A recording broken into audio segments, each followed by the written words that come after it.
Ito ang ilan sa mga common na side effect habang umiinom ng Dayan pills. Una, pagdanas ng pananakit ng ulo na maiibsan din sa katagalan ng pag-inom ng pills. Pangalawa, pagkahilo at pagduduwal. Pangatlo, breast tenderness na nagiging dahilan ng paglaki ng dibdib. Ito ay isang hindi nakababahalang side effect ng pills. Maaari ding makaranas ng pagdurugo between period kung nakalimutang inumin ang 3 o higit pang pills sa kalagitnaan ng pag-inom ng 21 pills. Ito pa ang ilan sa mga dapat tandaan sa pag-inom ng pills. Una, naa-absorb ang pills sa acidic na environment.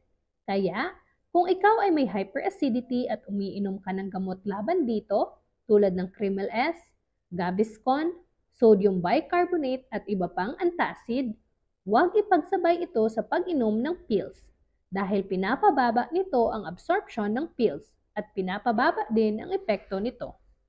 Bawal ding ipagsabay ang pills sa pag-inom ng antibiotic dahil pinapabilis ng mga antibiotic ang metabolism at excretion ng pills at pinapababa ang absorption nito.